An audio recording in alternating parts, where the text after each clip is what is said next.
අපි අද ඔයාලට පොඩි හිතන්න පොඩි ඉඩක් දෙන්න හිතුවා. ඔයාගේ බිස්නස් අයිඩියා එකට මාකට් එකේ ඉඩක් තියෙනවද කියලා. ඔයගොල්ලෝ බිස්නස් එකක් විදියට මොකක් හෝ ප්‍රොඩක්ට් එකක් හදන්න හිතන් ඉන්නවනම් ඒක ඔයාගේ බිස්නස් අයිඩියා එක. ඔයා හිතනවද ඔයාගේ මේ දැන් ඔයා අලුතෙන් හදන්න හදන ප්‍රොඩක්ට් එකට මාකට් එකේ ඉඩක් ගන්න පුළුවන් කියලා.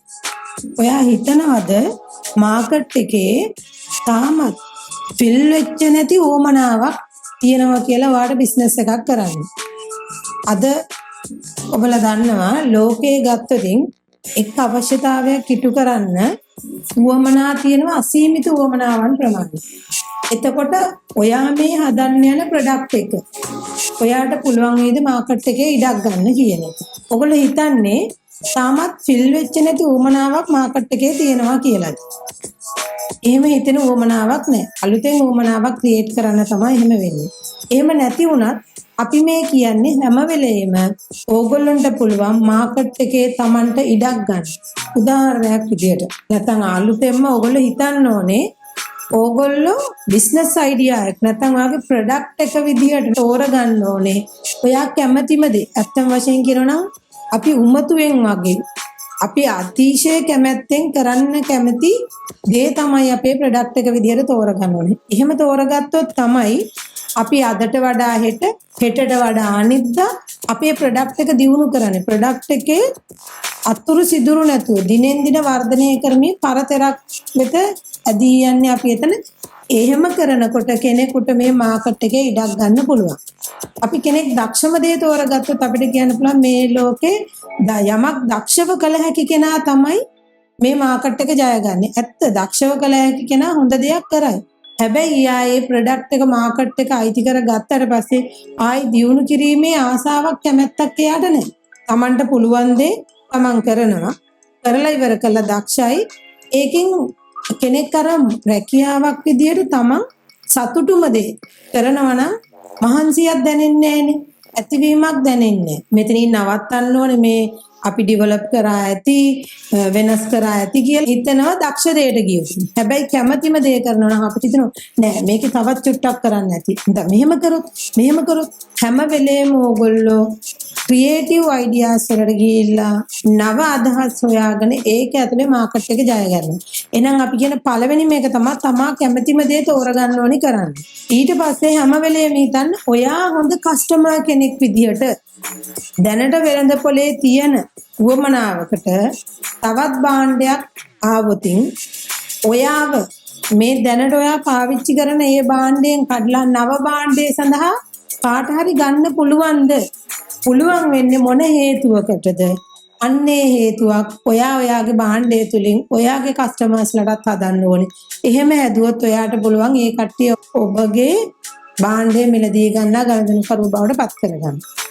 ඒකම අපි දැන් උදාහරණයක් විදිහට කතා කරගෙන යමු. ඔබ හිතනවා ඔබගේ අලුත් ප්‍රොඩක්ට් එක සමහර විට අලුත් සපත්තු දෙකක් වෙන්න පුළුවන්.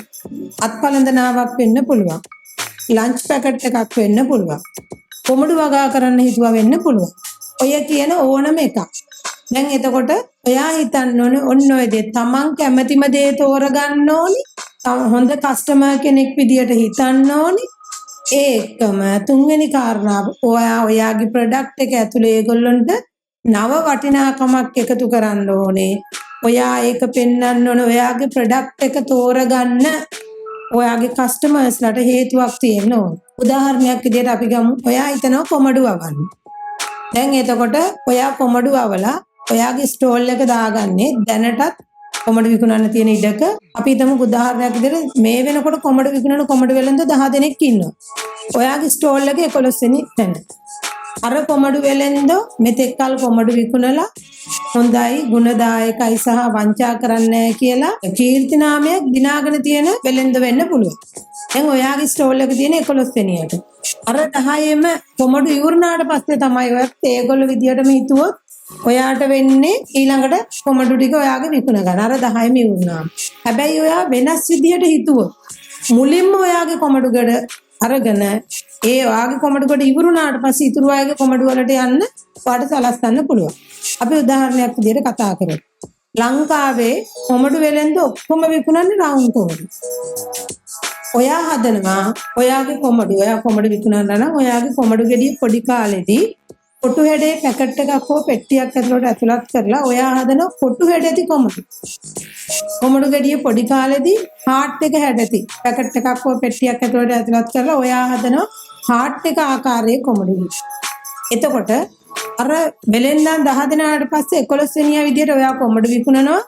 කොමඩු ගන්න එන මිනිස්සු එන්නේ කොමඩු ගුණයි රසයි කියන දේ දැනගෙන. හැබැයි මේ ඉතුරු 10 දෙනාගම තියෙන රවුම් කොමඩු. ඔයා ගාව කොමඩු වලත් රසක් තියෙනවා ගුණක් තියෙනවා. තව ගුණාංගයක් තියෙනවා. ඒ තමයි ඇහැට ප්‍රිය වෙනසක් සහ ඇහැට ප්‍රිය රූපයක් කියන එක.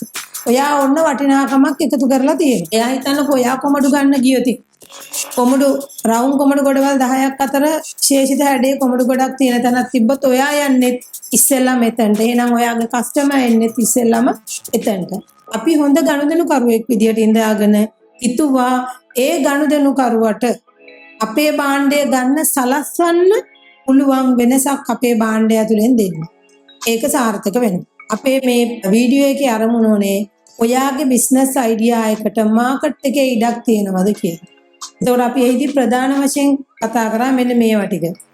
ඔයා බිස්නස් එක විදියට නැත්නම් ඔයාගේ බිස්නස් අයිඩියා එක විදියට තෝරගන්න ඕනේ. ඔයා කරන්න කැමතිම දේ දැනට ඉන්න වෙලෙන්ද නැත්නම් මාකට් එක අත්පත් කරගෙන ඉන්න අයගෙන් ඒ වෙලෙන්දපළ කොටස කඩාගෙන ඔයාගේකට ලබා ගන්න පුළුවන්. ඒකම එතනදී හැම වෙලේම හිතන්න ඕන හොඳ කස්ටමර් කෙනෙක් විදියට.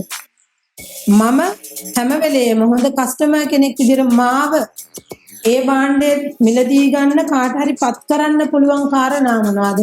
ඒ ටික මම මගේ භාණ්ඩයට එකතු කරනවා. මට උවමනා නම් වැඩි මිලක් අය කරන්න පුළුවන්. නැත්තම් මට මේ මිලටම මාකට් එකේ කොටස වැඩි කරගන්න පුළුවන්. එතනදී මගේ භාණ්ඩය තෝරා ගන්න නම් මිනිස්සුන්ට මම නව වටිනාකම් ඇතුළත් කරන්න ඕනේ. අනිත් අයගේ භාණ්ඩයට වැඩි වටිනාකමක් අපේ භාණ්ඩය තුලින් ඔබට ලබාගත හැකි කියන අදහස දෙන්න ඕනේ. ඒක කාලයක් පුරා එහෙම යනකොට ඒක ට්‍රෙන්ඩ් එකක් වුණාට පස්සේ ඕගොල්ලන්ගේ මාකට් එක නිකම්ම ෆික්ස් වෙනවා. ඒ එක්කම ඔයාලට ආයාසයක් නොදරා යන්න පුළුවන් කෙටි කාලයක්. මොකද හැම වෙලේම අලුත් අයිඩියා එකක් එක්ක එන කෙනාට පුළුවන් මාකට් එක ජය ගන්න. හැබැයි ටික කලකදී ඉතුරු කට්ටියත් හිතනවා අපි නව වෙලෙන්දගේ සැබෑ තරඟකරුවෙක් වෙන්න නම් ඒ කියන දේවල් අපිත් ගන්න ඕනේ කියලා. එතකොට ඔබ අලුතෙන් දීපු වටිනාකම එයත් එයාගේ භාණ්ඩයට ඇතුළත් කරගන්න. ආයි ඔය දෙගොල්ලෝ සමාන වෙනවා. ඒ නිසා ඔබ හැම වෙලේම ඔබේ භාණ්ඩයට අලුත් අයිඩියාස් එකතු කරන්න ඕනේ. අලුත් විදියට හිතන්න ඕනේ. දිනෙන් දින දියුණු කරමින් ඔයාගේ ප්‍රොඩක්ට් එකත් එක්ක ඉන්න ඕනේ. ඒකයි මම කිව්වේ හැම වෙලෙම තමා කැමැතිම දේ තෝරා ගන්න කියලා. දක්ෂම දේ තෝරාගත්තොත් අපි ඒක රැඳෙන්නේ අකමැත්තෙන්. කොච්චර සාර්ථක දෙයක් අපි එකපාරයි ඒක ක්‍රියේට් කරන්නේ.